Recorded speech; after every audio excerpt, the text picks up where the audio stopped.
Welcome to this event, everybody. I'm delighted that you're here for a forum on the sanctity of life. I'd like for us to begin with a word of prayer, and I invite you to join me at the close of this prayer in saying together the prayer Jesus taught us, the Lord's Prayer. So let us pray. O Almighty God, who alone canst order the unruly wills and affections of sinful men and women, grant unto thy people that they may love the thing which thou commandest, and desire that which thou dost promise. And so among the sundry and manifold changes of the world, our hearts may surely there be fixed, where true joys are to be found. Through Jesus Christ our Lord, who taught us to pray, saying, Our Father, who art in heaven, hallowed be thy name. Thy kingdom come, thy will be done, on earth as it is in heaven. Give us this day our daily bread, and forgive us our trespasses, as we forgive those who trespass against us.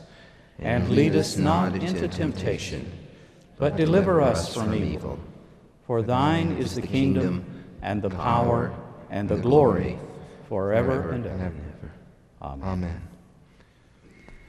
5 months ago, November the 20th, last fall, a number of Christians came together in Washington, D.C. to issue the Manhattan Declaration. The Manhattan Declaration speaks about 3 threshold issues that concern all people of goodwill and have an especial commitment to followers of Jesus Christ. They are the sanctity of life, the dignity of marriage, and religious liberty for all people. This is the first of a series of symposia that we hope to have on those issues. We begin with what is perhaps the most basic of those concerns, the one we treat first in the Manhattan Declaration, the sanctity of life. Now, I know many of you are aware of this document. Many of you have signed this document. If you're not aware of it or you haven't signed it, I would invite you to go to our website, manhattandeclaration.org, where you can read the document in its entirety. And if what we say there matches your own convictions and beliefs and commitment, I invite you to sign it.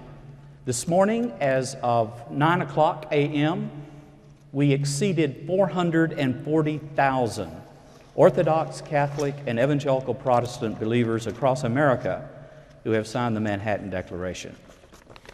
As we began to plan for this symposium on the sanctity of life, we realized this is an issue that cuts across all different communions, denominations, traditions, and disciplines. And so Beeson Divinity School has been joined in supporting this effort by the Christian Legal Society of Cumberland School of Law.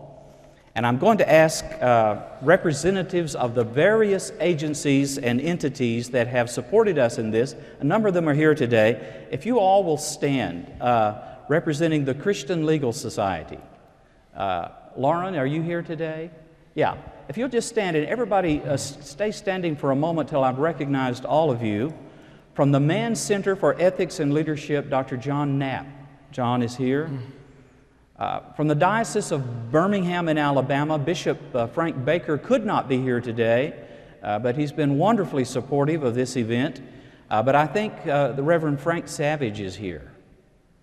Frank is over here. And also Sister Mary Robert Oliver. Are you here today? Some of these will be coming in. Thank you, Sister. And Father Michael Deering.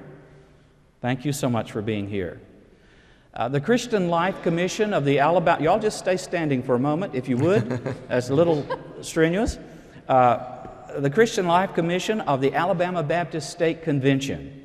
Mitzi Lane Holliday is the chairperson for that Christian Life Commission, and thank you for being here along with your husband. And I think the following members of the commission are here. If so, would you stand? Mike Brooks, Jeff Fuller, Darrell Wood, and Joe Bob and Peggy Mizell. We're so glad you all have come to this event. Thank you for your encouragement. And the Metropolitan Birmingham Evangelical Ministers Association.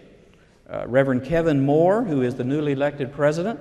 Thank you. Dr. Harry Reeder from Briarwood Presbyterian Church, and Reverend Bo Miller. And Lifeline Children's Services. Karen Ely, Laura Ogard, and Allison Fuquay. Thank you all so much for your support and encouragement. And from the Alabama Citizen Actions Program, ALCAP, Dr. Joe Godfrey, one of our trustees here at Samford University.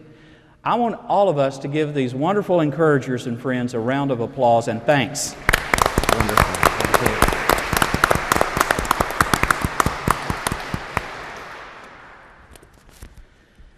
Our speaker today is Dr. Francis Beckwith. I'm going to introduce him and then the two respondents after his talk. Each of them are outstanding persons who've contributed a great deal to the issue we're discussing today. And Dr. Francis J. Beckwith is Professor of Philosophy and Church-State Studies at Baylor University. He holds the PhD and the MA in Philosophy from Fordham University and the Master of Juridical Studies from Washington University School of Law in St. Louis. He is an outstanding writer, speaker, scholar, many books, including Politics for Christians, Statecraft as Soulcraft, and Return to Rome, Confessions of an Evangelical Catholic. And the book that we're focusing on particularly today, which in my judgment is perhaps the definitive study of the pro-life position from a scholarly and academic point of view, called Defending Life, A Moral and Legal Case Against Abortion Choice, published in 2007 by Cambridge University Press. We're honored to have Dr. Beckwith with us on this campus. He and I were involved in discussions yesterday on another issue, and we're so honored to have him here today for this forum. We look forward to his address, and following that, I'll introduce our two respondents. Join me in welcoming Professor Francis J. Beckwith. Thank you. Thank you. Thank you very much. It's a delight to be here. I love spending time with my friend, Dean Timothy George, and it's wonderful to finally make it to this campus. And it's a gorgeous campus, and I'm excited to be part of something that's hopefully will involve a number of other forums dealing with other issues that the Manhattan Declaration has dealt with. But this morning I want to talk about the sanctity of life, and I'm going to do this. We only have, I think, a little bit over, maybe an hour and a half or so. I'm not going to talk for an hour and a half, so don't worry. Because of our time limitations, and I really think that I want to hear from the audience, and I know the other speakers want to hear as well. I'm going to speak for about 25 to 30 minutes, and I'm going to focus on something because, as Dean George has pointed out, I'm a philosopher by training who went to law school. And so I'm going to focus on those issues that have interested me and I think are ultimately behind the issue of abortion in the public square. So I'm going to focus on three aspects of the question of the sanctity of life. And they go under three different terms: reason, law, and nature. So if you remember those three terms, we're going to go over each one and explain how each one is important to our thinking about the issue of abortion. Now, the term sanctity of life involves a number of different issues, not just abortion, but I think the abortion question is the one that ultimately is the issues behind abortion are ultimately the issues that are behind many of the other questions concerning the sanctity of life, such as embryonic stem cell research and to a certain extent physician-assisted suicide. So I'm going to talk about three particular terms, and I'm going to explain why each one has something to do with the sanctity of life and how I think when we think about these terms and what they mean, it'll help us think more clearly about the issue of abortion. First, reason. As a philosopher, I have to begin with reason. Right? What do I mean by reason? Well, reason, what I mean by it is simply clarity of thought, getting a handle on what issues are precisely at stake and how we should think about them. What I also mean by reason is a natural power given to us by God so that we may stand a better chance at finding the truth and eluding falsehood. This is why St. Paul tells us to take every thought captive and to renew our minds. For integral to being good is thinking well, for our minds, like our hearts and our lungs, do best when they are functioning properly for the good of the whole. The abortion debate, at least as it is conducted in our public square, seems like much of our politics driven by sloganeering and posturing. For example, the question, do you believe in a woman's right to choose?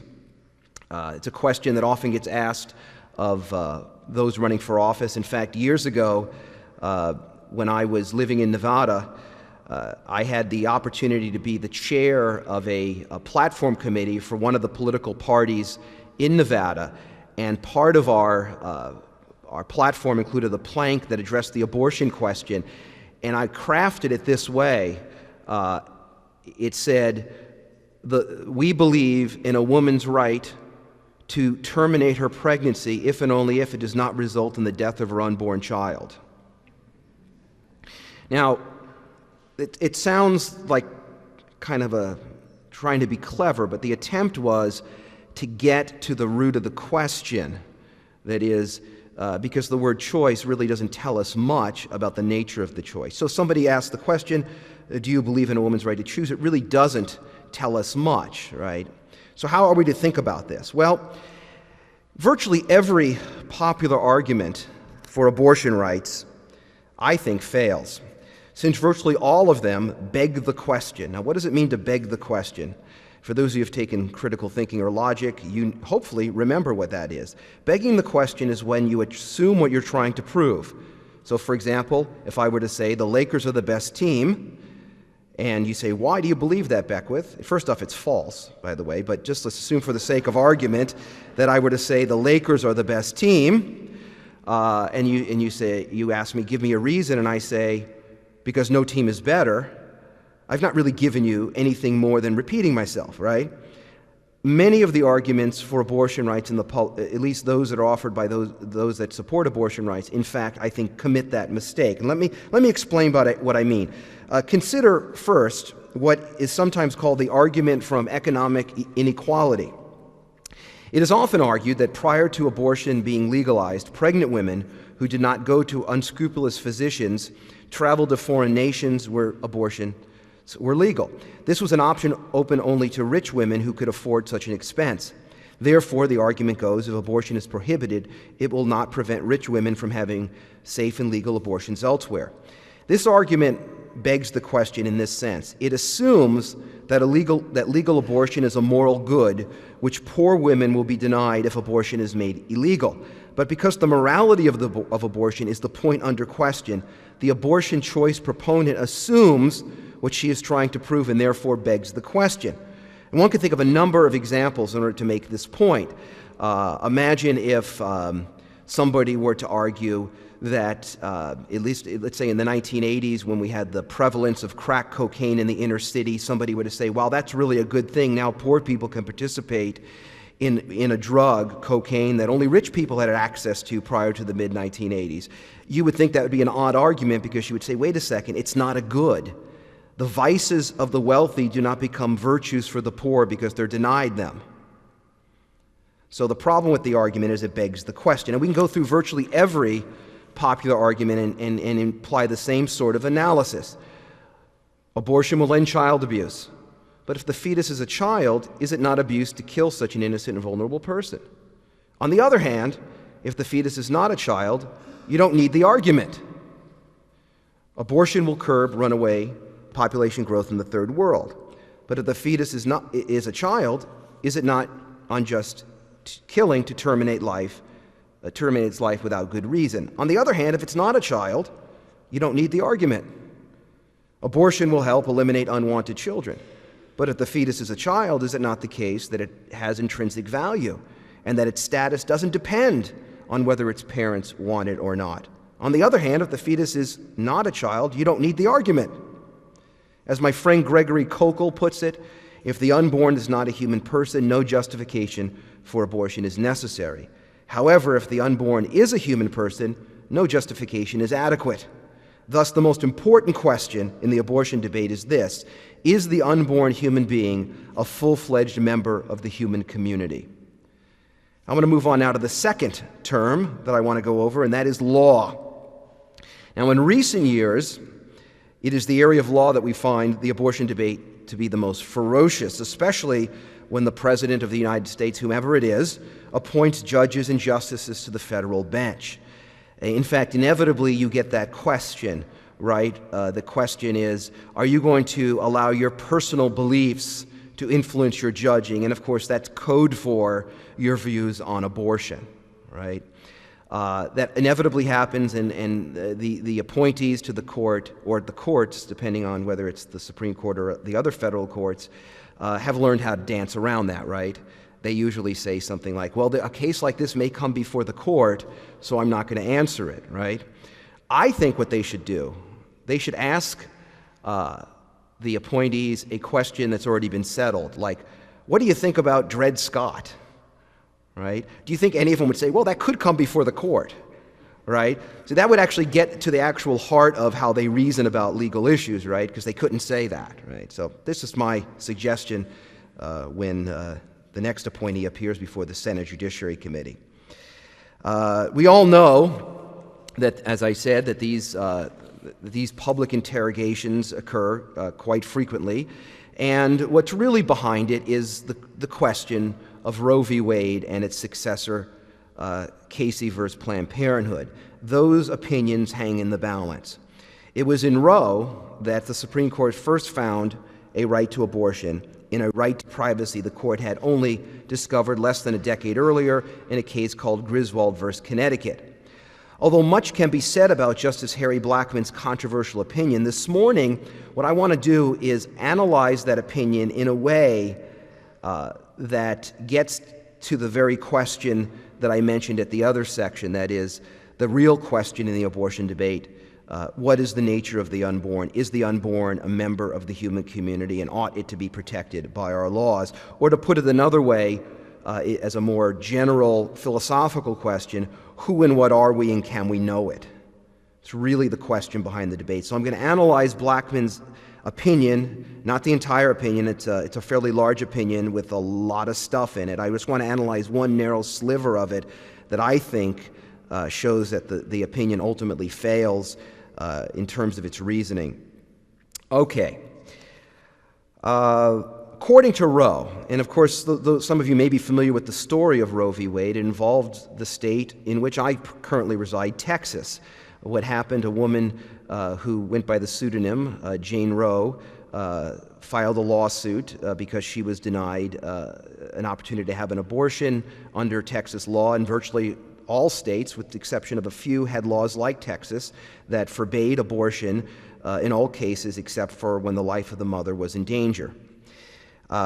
Justice Blackmun dealt with an aspect of that opinion that was really central, because the earlier case that gave us the right to privacy, Griswold versus Connecticut, just involved the two participants who used contraception. It was a contraception case. The problem with Roe v. Wade is there was this third party involved, the unborn child. How are you going to ground the right to abortion in a right to privacy when you have this third party? And so the state of Texas brought to bear on its reasoning the notion that the unborn child, in fact, has rights.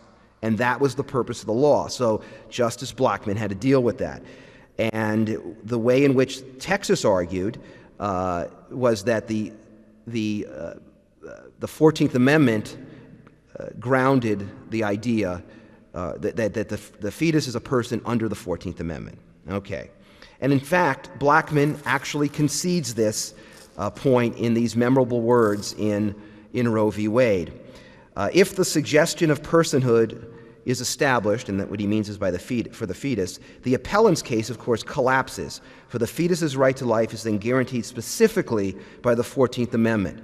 Justice Blackmun offered three reasons in combination for his conclusion the fetus, in fact, was not a 14th Amendment person. Remember what he said here. If Texas could prove its case, right, then the fetus would be protected. So he gave three reasons. One reason was he maintained the Constitution does not define person in so many words, and then goes on to list all the places in the Constitution in which the word person is mentioned, including the 14th Amendment, sections 1, 2, and 3. According to Blackmun, in nearly all these instances, the use of the word person is such that it has application postnatally, with no possible prenatal application.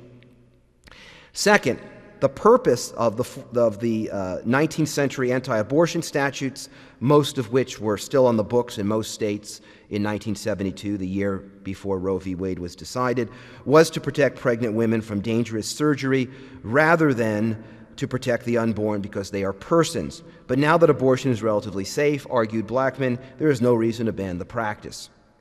And three, Texas could not cite one case in which a federal court held that an unborn human being is a person under the 14th Amendment.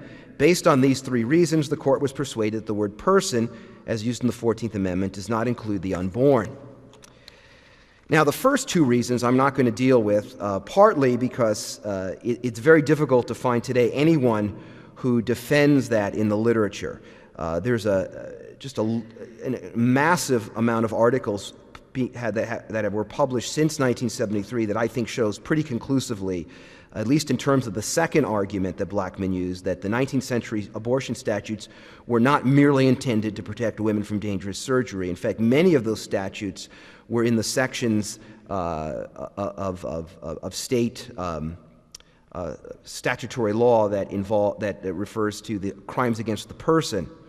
And in fact, in some of those states, if it were discovered that a woman undergoing an abortion were not pregnant, she could not be prosecuted, which means what? If it were just merely to prevent the bad surgery, you would still have prosecution, right, regardless of whether the fetus was there or not.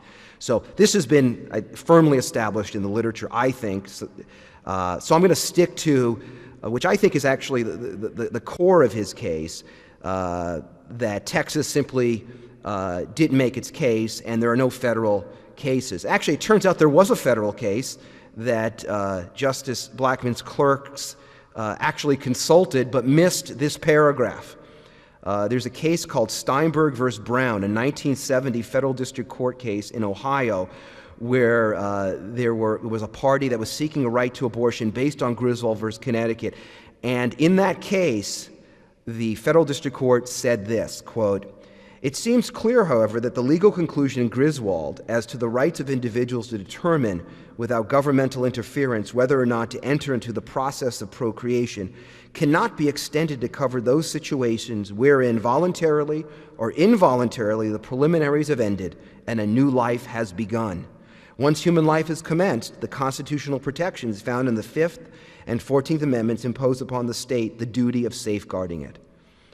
That case is cited in Roe v. Wade, but the Supreme Court cited it for another reason, and it totally ignored the very passage in it that actually refutes the notion that, in fact, no federal district court had said the unborn was a person under the 14th Amendment. What the court in Steinberg is suggesting should be uncontroversial. A legal principle has universal application. So, for example, the religion clauses of the First Amendment apply to religious believers whose faiths come to be after the Constitution was ratified. For instance, a Baha'i, someone who belongs to the Baha'i world faith, is protected by the First Amendment, even though the Baha'i faith did not exist in 1789. Therefore, if the unborn is a person, the 14th Amendment is meant to protect him or her, even if the authors of the 14th Amendment did not have the unborn in mind. The state of Texas suggested, as the district court in Steinberg held, that the 14th Amendment protects the unborn because it is in fact a person. That is, even if Justice Blackmun was correct that the unborn had never been considered the full person under the law, which I believe is mistaken, but assuming that's correct, Texas argued that the evidence for the unborn's humanity requires that the court in the present treat the unborn as a 14th Amendment person. Now, let me give you an example. I'm a Star Trek fan, so I'm going to use a Star Trek example here. I don't know if any of you... it really kind of dates me, because being a Star Trek fan is like owning an 8-track, I guess. Not now. The new movie apparently is hip, so I get a reprieve. Imagine if the Earth were visited by members of an alien race such as the Vulcans of Star Trek lore. It would seem correct to say that these aliens would have 14th Amendment rights, even though they are not Homo sapiens. They would have these rights precisely because they would be beings whose natures have properties, capacity for moral choice, identically possessed by the sorts of beings the 14th Amendment was intended to protect. Confronting, though not disputing Texas's evidence for the unborn's humanity, Justice Blackmun replied, "We need not resolve the difficult question of when life begins, when those trained in the respective disciplines of medicine, philosophy, and theology are unable to arrive at any consensus. The judiciary, at this point in the development of man's knowledge, is not in a position to speculate." Unquote. Very famous quote from Roe. Most people who have gone to law school and have taken any courses dealing with this probably recite it from memory. Now, I think there are three reasons why this reasoning cannot deliver on what it promises. First, it is inconsistent with itself. To claim, as Justice Blackmun does, that the court should not propose one theory of life over another, and the decision to abort should be left exclusively to the discretion of each pregnant woman, is in fact to propose a theory of life which hardly has a clear consensus, for it has all the earmarks of a theory that morally segregates the unborn from constitutional protection.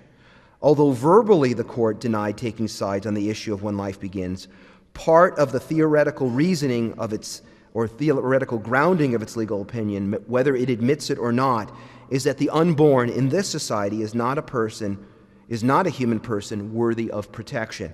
Thus, the court actually did take sides on the question of when life begins. It concluded that the unborn is not a human person because the procedure permitted in Roe, abortion, is something the court itself admits. It would not have ruled a fundamental right if it were conclusively proven that the unborn is a person. Recall that quote from Blackmun. If the suggestion of personhood is established, the appellant's case, of course, collapses, for the fetus's right to life is then guaranteed specifically by the 14th Amendment. So by permitting it, it is in fact making a claim about the nature of the unborn. It sounds like an argument that appeals to agnosticism, but it really doesn't. That is, he's claiming we don't know, but he's permitting a procedure which, for all intents and purposes, speaks to what? That we know it's not the sort of being that ought to be protected. It would be like if somebody were to say, I'm not sure whether slaves are human persons or not, but you may own one. You would think, well, actually, that is saying just the opposite, right? In fact, it is implying that they're the sorts of beings that can be owned and thus they're not persons. Even if the person were to say, I'm not sure. By the mere permission of it, it would be saying something about the nature of slaves. Second problem with this reasoning is it cannot establish a right to abortion. That sounds odd to say that. Let me explain. If we are to accept the Supreme Court's holding in Roe that the right to abortion is or depends upon the status of the unborn, remember that quote that I just repeated, then the alleged disputed fact about life's beginning means that the right to abortion is disputed as well. For a conclusion's support is only as good as its most important premise. That is, the court's admission that abortion choice is based on a widely disputed fact, far from establishing a right to abortion, entails that it not only does not know when life begins, but it does not know when, if ever, the right to abortion begins. Consequently, the court's admitted ignorance of not knowing when life begins undermines the right to abortion, and its affirmation of this right is based on an unjustified stipulation and nothing more. Third, it is, ironically, I think, Blackmun's reasoning more consistent with the pro-life position. That sounds odd, but let me explain. Justice Blackmun's argument is flawed in a peculiar way, a way that actually provides a compelling reason to prohibit abortion. For according to the logic of Blackmun's argument, an abortion may result in the death of a human entity that is intrinsically valuable. Remember, when claiming that experts disagree on when life begins, Justice Blackmun seems to be implying that the different positions on life's beginning all have able defenders, persuasive arguments, and passionate advocates, but none really wins the day. To put it another way, the issue of the unborn's humanity is up for grabs. All positions are in some sense equal. None is better than any other. But if this is the case, it would seem that society has a moral obligation to err on the side of life, and therefore to legally prohibit virtually all abortions. After all, if one kills another being without knowing whether that entity is a human being with a full right to life, and if one has reasonable, though disputed grounds, as Blackmun admits, to believe that the being in question is fully human, such an action would constitute a willful and reckless disregard for others, even if one later discovered that the being was in fact not fully human. Consider this illustration. Imagine the police are able to identify someone as a murderer with only one piece of evidence. His DNA matches the DNA of the genetic material found on the victim. The police subsequently arrest him, and he is convicted and sentenced to death. Suppose, however, that it is discovered several months later that the murderer has an identical twin brother. Both obviously have the same DNA. This means that there is a 50-50 chance that the man on death row is the murderer. Would the state be justified in executing the man? Surely not, for there is a 50-50 chance of executing an innocent person. Consequently, if it is wrong to kill the man on death row, it is then wrong to kill the fetus when the arguments for its full humanity are just as reasonable as the arguments against it. Now, as you can probably guess, I believe that the case for the unborn's humanity is much better than that. And this brings us to the final aspect of the abortion debate that I want to address this morning: nature. What will probably come as a surprise to most of you is that it is difficult to find one supporter of abortion rights in the philosophical and bioethical literature who denies that the typical fetus is a human being from the moment it comes into being. It sounds odd, but the vast majority, in fact, as I said, I can't think of one major philosopher or bioethicist who argues for abortion rights who does not believe that the fetus is a human being. In fact, in February 2003 at Princeton University, when I was there as a visiting faculty member, I attended a debate on abortion where one of the participants, Michael Tooley, a philosopher at the University of Colorado, argued, and he, by the way, he's also a defender of infanticide like Princeton professor Peter Singer, admitted to his opponent that the unborn is a human being, that is, a self-integrating human organism from the moment of conception. Even Dr. Alan Guttmacher of Planned Parenthood admitted as much in 1933, over 3 decades before his organization changed its public stance on abortion. This is what Dr. Guttmacher said. "We of today know that man is born of sexual union, that he starts life as an embryo within the body of the female, and that the embryo is formed from the fusion of 2 cells, the ovum and the sperm. This seems so simple and evident to us that it is difficult to picture a time when it was not part of common knowledge." Unquote. Tooley, however, like many of his colleagues, defends abortion rights on the grounds that the fetus is not a person because it does not have the present capacity to exhibit certain functions that we ordinarily associate with persons. Now, what are some of these functions? Self-consciousness, the ability to engage in rational thought. There goes about half my students, right? And the ability to communicate. So according to Tooley, the fetus is a human being but not a person.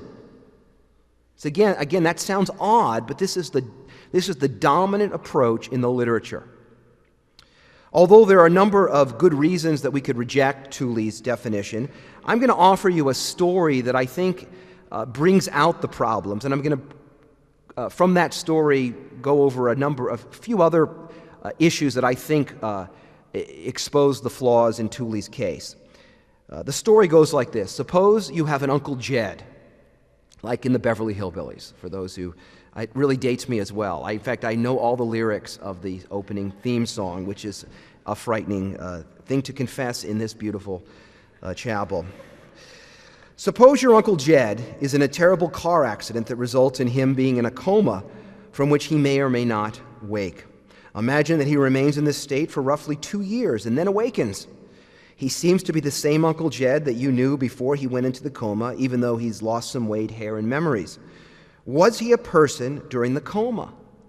Could the physicians have killed Uncle Jed's body during that time because it was not functioning as a person?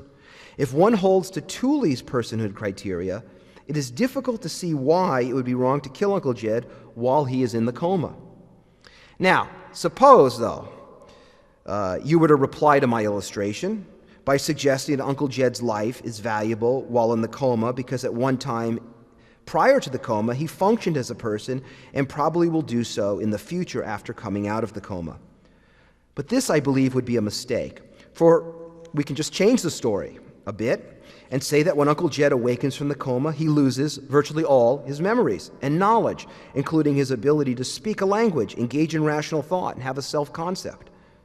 It turns out then that while in the coma, he was in the exact same position as the standard fetus, for he had the same capacities as the fetus.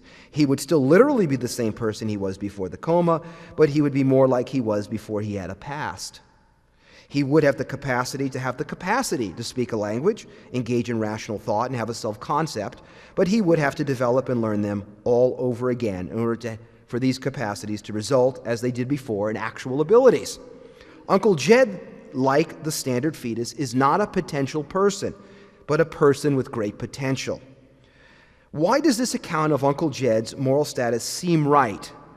At least it seems right to me, even when he is not exercising certain functions we normally associate with persons. It seems right to me because each kind of living organism, including the human being, maintains identity through change as well as possessing a nature or essence that makes certain activities and functions possible. This is why you are different than your microwave. Now, you probably knew that already, but the microwave doesn't know that. You can replace every part in your microwave, and it would literally become in fact, the example I use in class with my students is that imagine you were to take every part of your car and reassemble it here, but as you took out each part, you replaced it with another. Which one would the insurance company be insuring as your car? Now, it's paradoxical, right? And the reason for that is that things that are collections of parts are not like organisms. Organisms lose and gain parts and yet remain the same over time. It's a kind of mystery, right? And the fetus is not a collection of parts. It's a living organism that has certain intrinsic potentials that eventually come to fruition. But those intrinsic potentials aren't the things that make, the actualization of those potentials isn't what makes it valuable. What makes it valuable is what it is. This is why we ought not to judge people's intrinsic value based on these powers or abilities, because we all have them in a continuum, right? Some of us are more rational than others. Some of us have better abilities than others. And yet none of those things impart us with our humanity. They are simply powers that we have that result from who we are as human beings. It has nothing to do with our value. This is why, if in fact this Tooley's view is correct, that means we should have a continuum of rights for people based on their abilities. And I think Tooley would probably want that, because that would mean philosophers would run the world, which is a frightening thing, by the way, to even entertain. Plato thought about it, and for good reason, Aristotle followed him and said he was wrong, and I think Aristotle was right. Not about everything, but most stuff. Okay, let me give you an illustration of another illustration to explain this. Suppose you own a German Shepherd dog. Because of it has a nature, it has the ultimate capacity to develop the ability to bark. It may die as a puppy and never develop that ability. Regardless, it is still a German Shepherd as long as it exists, because it possesses a particular nature, even if it never acquires certain functions that by nature it has the capacity to develop. In contrast, a frog is not said to lack something if it cannot bark. Nobody, if you see a frog out in the pond, you'll say, poor frog, it can't bark. It can't even sing and dance, right? It has nothing to do with its nature. So we don't pity it for lacking something. But we do make those judgments about human beings, don't we? When in fact they lose a capacity or an ability because of an accident. We think it's tragic when, let's say, a world-class athlete is in an accident and loses the ability to walk. We don't say that person is less than a person, but we understand that some important capacity that when mature and flourishing enhances that person's good, and we think it's tragic. We don't think it's tragic when the stone can't think. We don't say, poor rock, it can't think. Well, it's not part of its nature to think, so we don't think that it's such a bad thing that it doesn't think, right? So, getting back to our German Shepherd, the German Shepherd remains the same particular German Shepherd over time from the moment it comes into existence. Suppose you buy this German Shepherd as a puppy and name him Fred. When I was actually going to say Benedict, but that would be too weird. German Shepherd, Benedict. Okay, it's a Catholic joke. All right. Suppose you buy the German Shepherd as a puppy and name him Fred. When you first bring him home, you notice that he is tiny in comparison to his parents and lacks their intellectual and physical abilities. But over time, Fred develops these abilities, learns a number of things his parents never learned, sheds his hair, has his nails clipped, becomes 10 times larger than he was as a puppy, and undergoes significant development of his cellular structure, brain, and so forth. Yet this grown-up Fred is identical to the puppy Fred, even though he has gone through significant physical changes. Why? Because living organisms maintain identity through change. Thus, if you are an intrinsically valuable person now, then you were an intrinsically valuable person at every moment in your past, including when you were in your mother's womb. For you are identical to yourself throughout the changes you undergo from the moment you come into existence. But if this were not the case, that it is only one's present ability to exercise certain human functions, such as rationality, awareness of one's interests, and consciousness, that makes one a person, then it is not the organism that is intrinsically valuable, but merely one's states or functions. This is why the attempt by some philosophers like Thule to connect personhood with awareness of one's interests fails as well. Ronald Dworkin, for example, in his book Life's Dominion, argues that the unborn are not persons because they do not have interests that presuppose conscious desires. That is, for Dworkin, what makes you valuable is that you have an interest for a right to life, and you can only have an interest if you desire a right to life. And so prior to acquiring the level of consciousness to desire this, you don't have a right to life. Now, what's wrong with that? Well, there are a lot of things wrong with it. First, let me give you one reason why I think it's mistaken. If my adult self, in fact, is identical to my prenatal self, and I have intrinsic value now, it would follow that I'd had intrinsic value then, which is the argument that I had made earlier. Second, and this is, I think, a stronger argument, a person can actually be indoctrinated to believe false things about themselves. Imagine somebody's a slave, and that person is indoctrinated to believe that he has no interests, and he comes to believe that, right? And it seems to me that person still has a right not to be killed, even if he has no conscious longing for or desire of a right to life. Even if the slave is never killed unjustly, we would still think that he or she was harmed precisely because his desires have been obstructed from coming to fruition. That is, the wrongness of it is not in the fact that his desires have been obstructed, but that his desires have been manipulated in a way that harm his good. And so it's not in desires that we really think about the human good. In fact, Patrick Lee, who's a philosopher at Franciscan University, says this. He says, it seems more reasonable to hold that the violation of someone's rights is more closely connected with what truly harms the individual than with what he or she desires. But if that is the case, the proper question is what sort of a thing is a human being, and what types of conditions or activities truly perfect a human being, and whether a person is harmed or deprived of a real benefit or not. Another problem with this type of reasoning is that it cannot account for the wrongness of intentionally creating non-sentient human beings for apparently noble purposes. What do I mean by that? Well, consider this example. And it's an example that I did not make up. It's one that I found in a 1989 article published in the magazine Free Inquiry, which is published by the American Humanist Association. It's written by Carol Kahn, and the article is entitled, "Can We Achieve Immortality? The Ethics of Cloning and Other Life Extension Technologies." And this is actually something that she proposes in her article. Imagine a developmental embryologist manipulates the development of an early embryo clone in such a way that what results is an infant without higher brain functions. We know already, for example, how anencephalic children come to be. That is, the neural tube is blocked, and so the higher brain functions aren't allowed to develop. Imagine we did that on purpose. Why would we do that on purpose? We would do that on purpose so we can harvest the fetus's organs and distribute them to the person from which the embryo was cloned. This is actually suggested in Kahn's article, and apparently it's the stuff of popular movies as well. When I was growing up, it was the movie was it Coma, that was sort of like that, and then now it's what's the movie? There's a movie today, I forget the name of it, but in other words, the whole idea that you're simply harvesting human beings and making sure that their brains don't develop.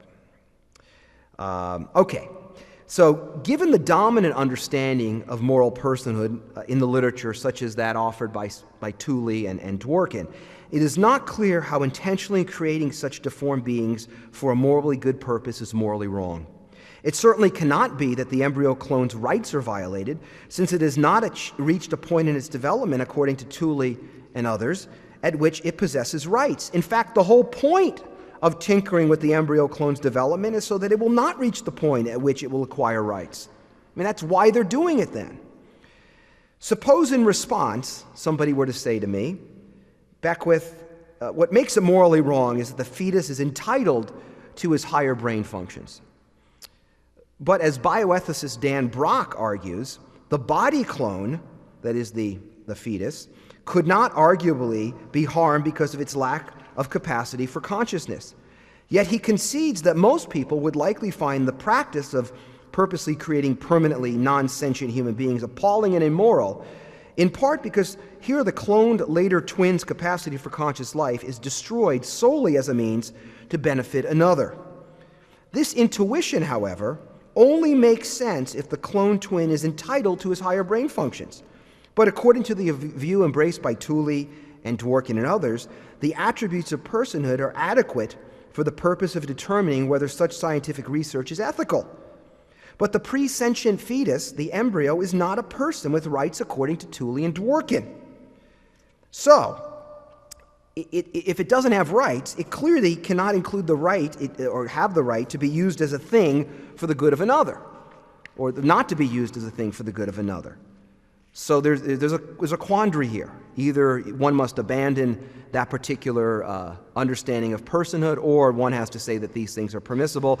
And I'm sad to report there are people that actually go for the second half of the dilemma. In conclusion, the question in the abortion debate, it seems to me, then, is not really about abortion, but rather about who and what we are. That is, what is the nature of human beings?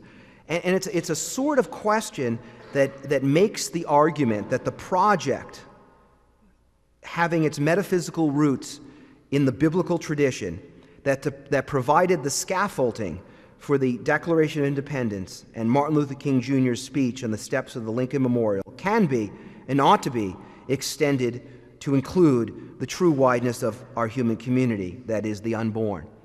At the end of the day, the abortion debate is about the nature of human beings, who and what we are. The cultural conflict of the permissibility of abortion is really a dispute over whether or not we are justified in extending our nation's understanding of fundamental rights toward the elimination of a particular type of unjust discrimination that says that the most vulnerable members of the human family, the unborn, ought not to be protected. It is in the end, whether we like it or not, a testimony to that inescapable truth penned by Aristotle over 2 millennia ago. Statecraft is soulcraft. Thank you. Thank you.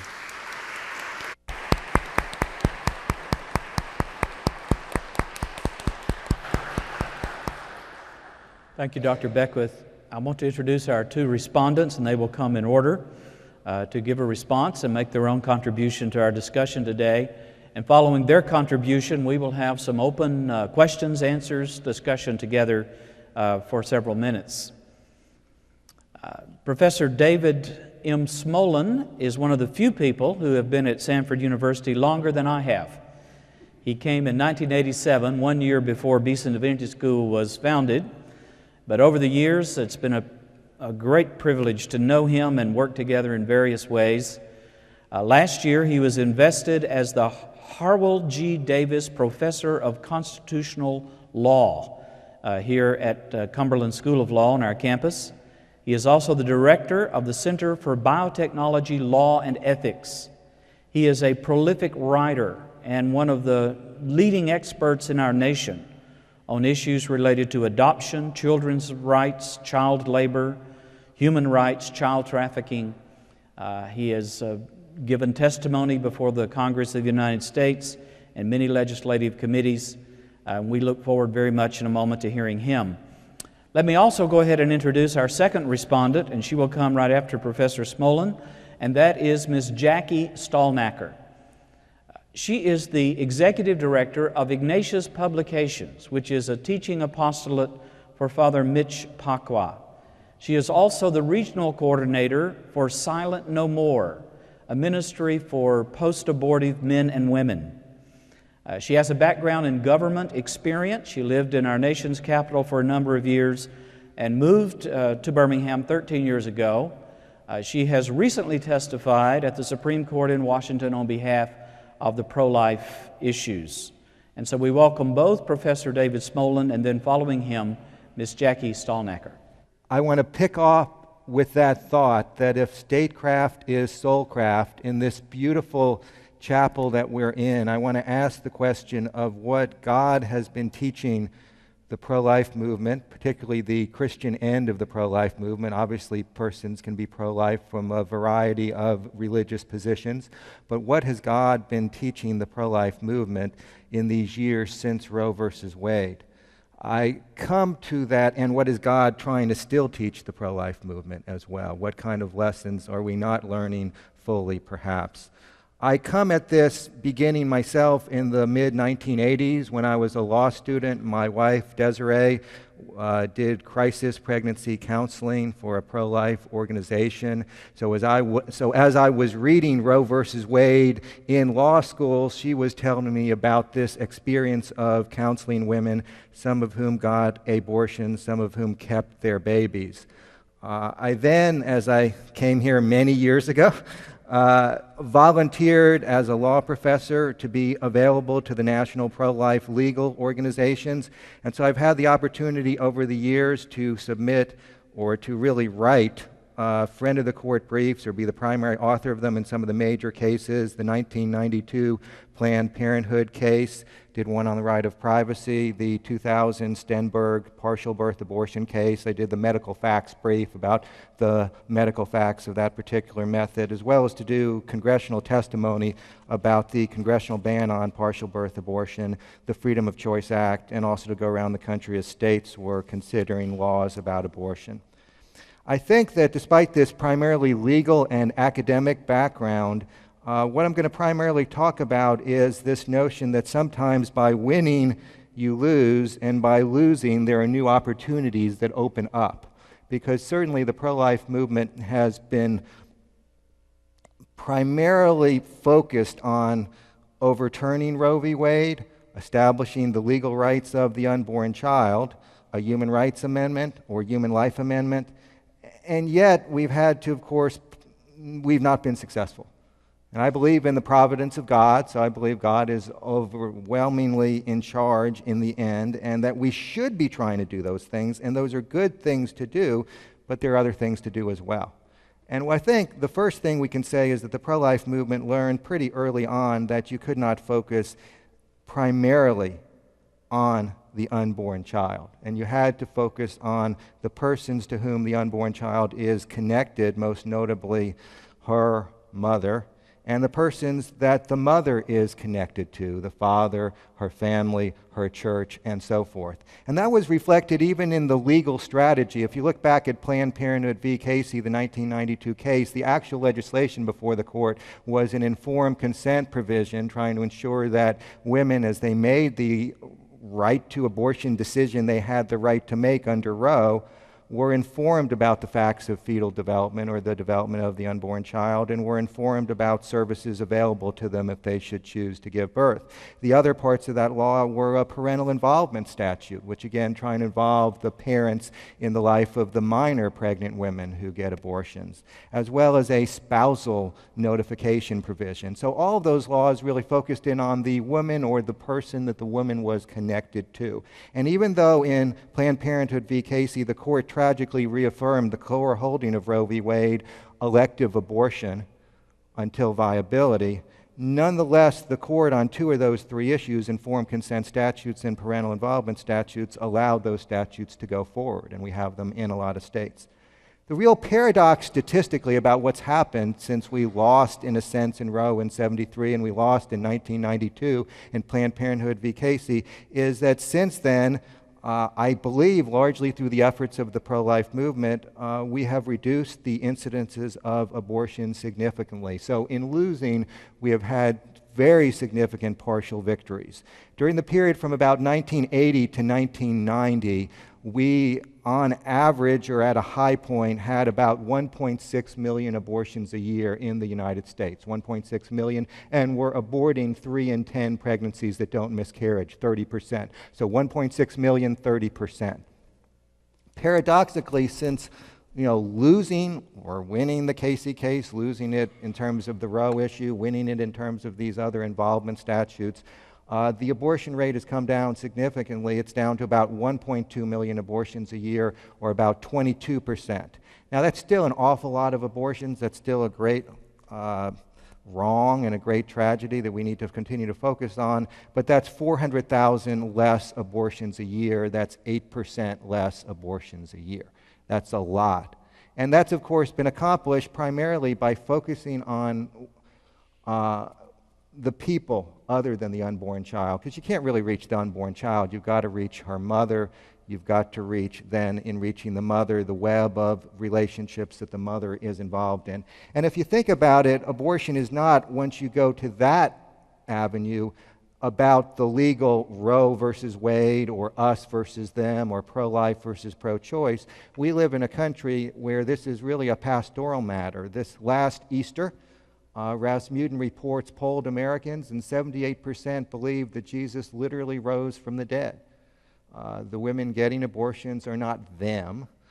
Their fathers and boyfriends they are, in fact, our problem. They are us. There was a quotation from one of the abortion providers here in the local Birmingham area that said that the average woman coming down here was a young Baptist single woman. And so it's really a pastoral matter. If none of the people who are actively involved or even peripherally involved in our local parishes were getting abortions, then the abortion rate would be a lot lower than 1.2 million or 22%.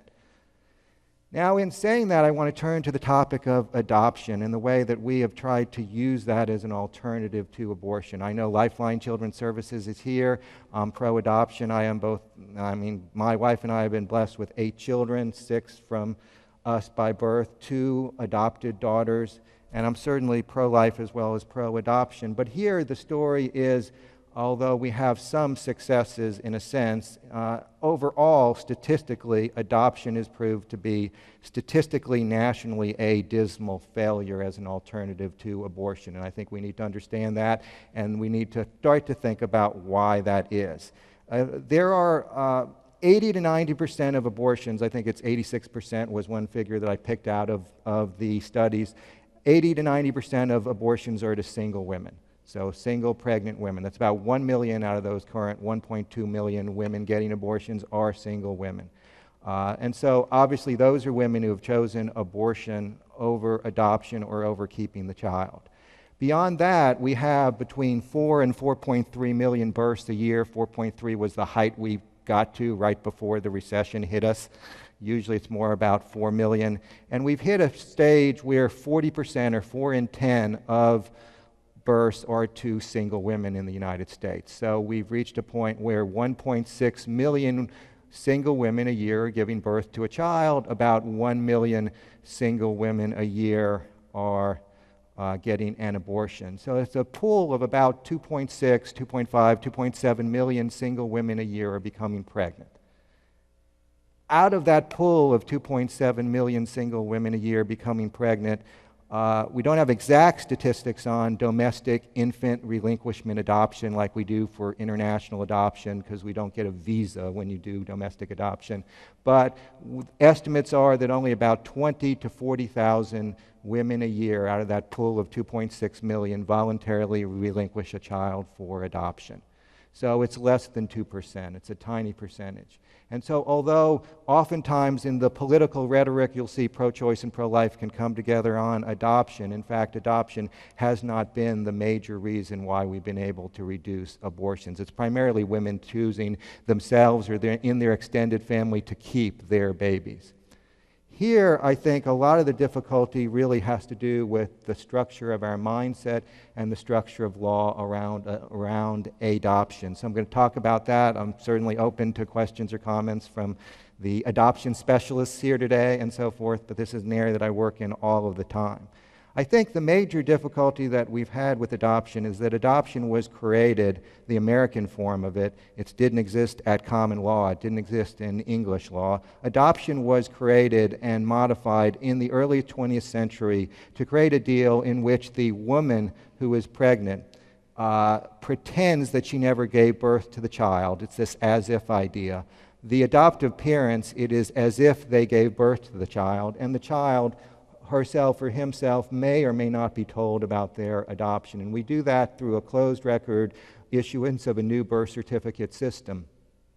The idea of that system was that the shame of single birth was so great that women needed to be offered this privacy and this protection so they can pretend that they never were a mother, and that adoptive parents could then raise the child as if the child had been born to them.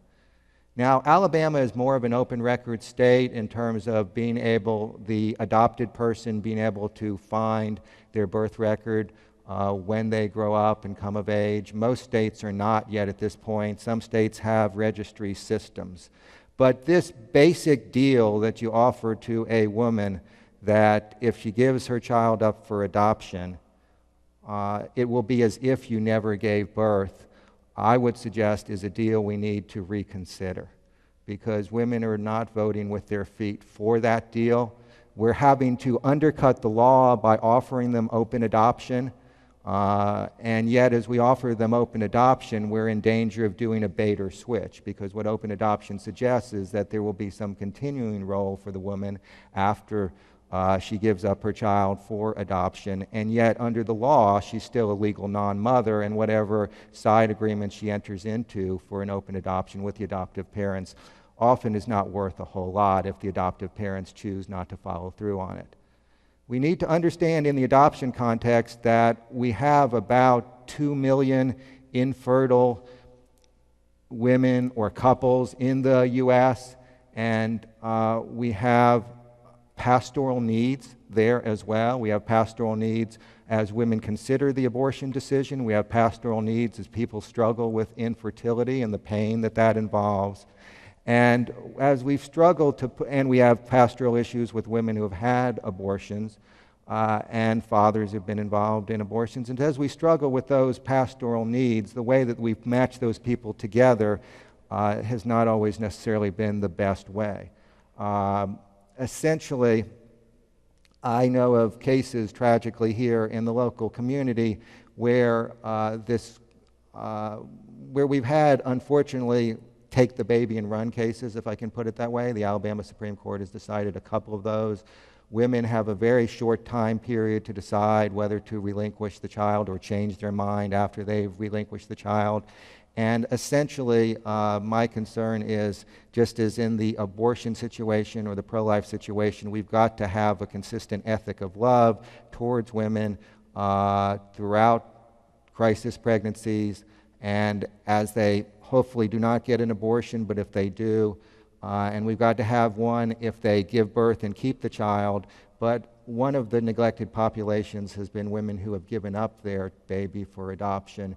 And in some cases, when they've changed their mind within just a couple of weeks, just at the boundaries of that, the adoptive families have pretty much taken a, well, we loved you then, but we've got the baby now kind of mindset. And that's been in church context here in the local community. So if we're going to use adoption as an alternative, we need to rethink it, I would suggest, in a way in which we acknowledge that a woman who gives birth to a child is always a mother.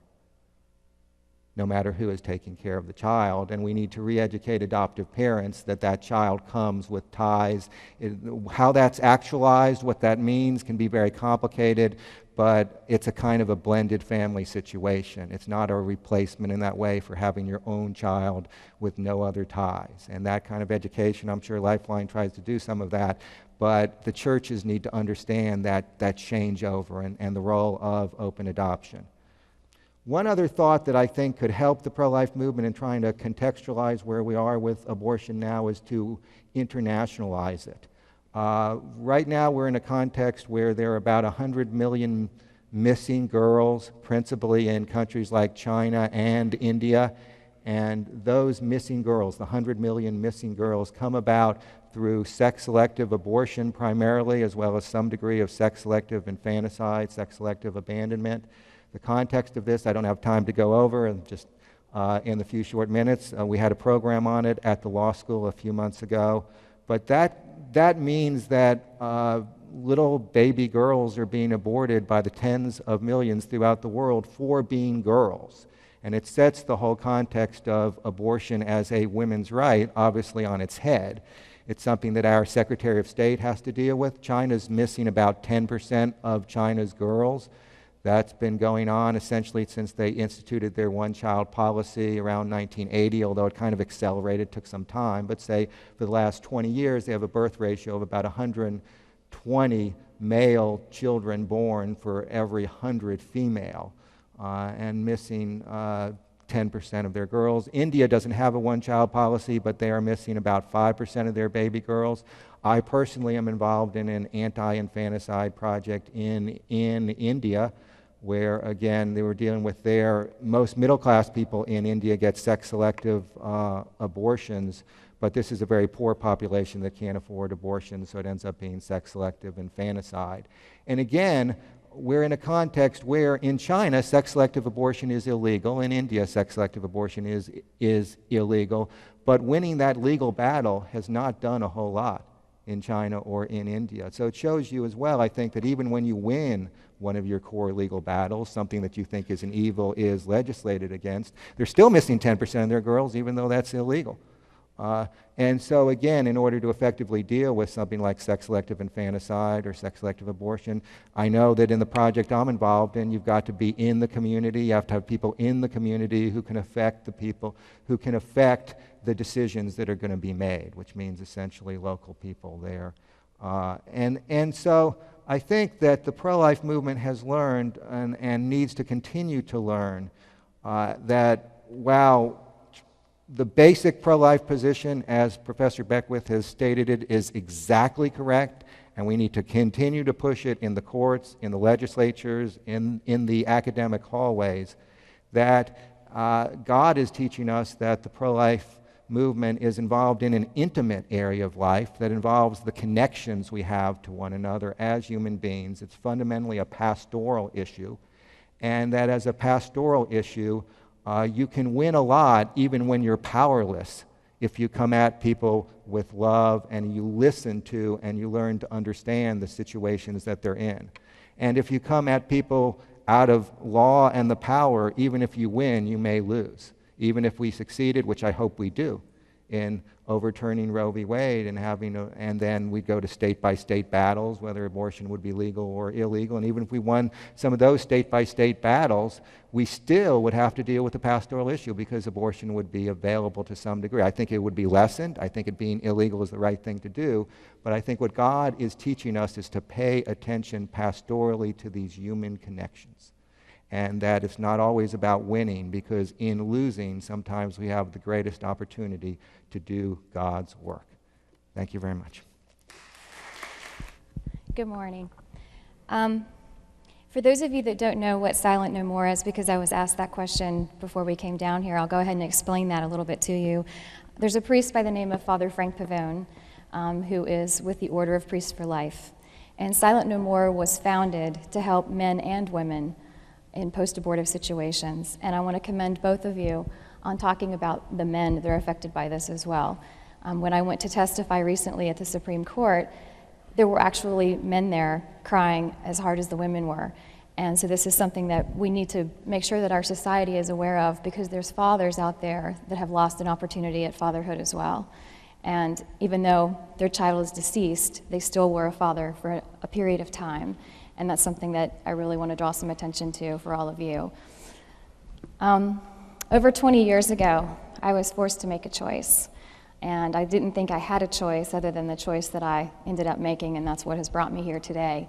I found out that I was pregnant unexpectedly and went to my boyfriend, told him what was going on, and the very first thing out of his mouth was, well, we have to get rid of it. It was not a living thing to him, it didn't matter, and that was very evident. So I told him that I would think about it, thinking, here I am, I'm young, I'm not sure what I'm going to do, I'm not sure, clearly, obviously, that he's going to support me. Obviously, his family wouldn't support. I was terrified to tell my parents, so I allowed myself to be talked into that. He drove me to an abortion clinic that was right next to Bethesda Naval Hospital. Had I carried this child to full term, my child would have been born the same, probably within 2 weeks of when my nephew was born, and he was born at Bethesda Naval Hospital. So every time I drive past that area, it's a very sad time for me. When I went to the clinic, they were not doing ultrasounds at that point. They were basically selling you a Band-Aid. And they said I had a Band-Aided problem and that they could discard it for me. And I had no idea the impact of that word, discard, until it was too late. They gave me about 10 minutes to think about what was going to happen. They really didn't explain the procedure other than that it would be quick, painless, and I wouldn't have it to worry about anymore. So I agreed to it. I went into the room. I was not given any anesthesia. I was not given any pain medicine. I was not given anything to calm me down. The procedure started, and the doctor was just continuing to talk to the nurse as though it was just, taking a splinter out of my finger. And I can tell you, I know the very moment my child died in my body. And it was the most painful thing, I think, that I will ever go through, because at that very moment, I realized I killed my child. And it wasn't just my child, it was a child of God. It was my parents' grandchild, it was my brother's niece, it was my cousin's cousin. And from that moment on, my life changed forever. I lived in fear, I was ashamed, I felt abandoned. It wrecked every relationship that I was in. It caused me to not trust anyone or anything that was going on in my life. And I just questioned and questioned everything. Spent thousands of dollars, I'm sure, going to counselors. Not one of them ever thought to ask me, had you had an abortion? It was always, well, you have this or you have that, and they just wanted to medicate me. And so I went around thinking, there's something really wrong with me. So I got into this game I was playing that every time a counselor started to tell me something that I didn't want to hear, I'd go find a new one. And this process went on for years. So 22 years later, I meet Father Frank Pavone as I'm working for Father Mitch, and he sits me down and he talks to me and he said, Jackie, there truly is healing for this if you'll just take the time to discern, and when the time is right, you can go forward. There's a wonderful experience called Rachel's Vineyard, and I went to Rachel's Vineyard this past November, and I was told, you should take some time, you really shouldn't start going out and speaking publicly about this, but I had known for 22 years that I had to do something. So I talked to my parents, and they were very supportive, and they wanted to know what it was about. And during that time, you get to name your child. And I was told previously by one of the friars out at EWTN, go ahead and think about this, because this is something very serious, and it's something that will affect you for the rest of your life, because it will change how you deal with this situation. So I gave it a lot of thought, and I came up with the name Lily Gabrielle. One of the reasons I chose Lily is the white stargazer lilies that all of you are familiar with. They have a beautiful fragrance, so I always feel the presence of her when I smell that. The lily stands for innocent children, and it's also the lilies that you usually see our Blessed Mother holding in her hands. And Gabrielle, that was easy because I have a special devotion to the Archangel Gabriel. So I called my parents and I told them what was going on and what to kind of expect, as much as I knew what to expect. And I really didn't think that they were going to understand. I knew that they knew that I was going to this retreat. My parents are not Catholic, I'm a Catholic convert. And so they kind of journeyed with me, but sometimes we get to a point where they really don't always understand things. And so when I told them this is what I was going to do, I was actually acknowledging the fact that this was a child, and it was my child, and it was their granddaughter. I told them the name that I had chosen. And my mother was really quiet. My dad really didn't know what to say, and so I was thinking, oh, now what have I done? And that day when I got home from work, outside my door was a bouquet of white lilies with white roses and baby's breath. And so I knew my parents had accepted and embraced what I was about to do. What they didn't realize is that was the prerequisite for me to get to the Supreme Court. That was my goal. Once Father Pavone had told me that that was possible and that I could make a difference and try to save lives, by doing that, that was the only goal that I had. I just, going to Rachel's Vineyard was they couldn't get me there fast enough. So this past January, I participated in the March for Life in a different capacity than I had before. Before I would go with the cathedral that I was with in Washington. I really wouldn't pay attention to the signs. It really, really tore me apart because I was having to face what I had actually been through and committed myself. But this year, it was totally different. I carried one of those signs that says, I regret my abortion. I stood on the Supreme Court stairs and talked about my experience. And it was the most loving and understanding situation that I've ever been in, because people were just walking up to me saying, thank you. And I really didn't understand. So I talked to one of the women who had done this several times before, and she said they're thanking you because either they've probably been through it and they don't have the voice to get up, the courage to get up and talk about it, or they know someone that's been through it, and we're also saving lives by being forward. So as I'm standing there about to make my testimony, my cell phone rings, and I had had it off all day.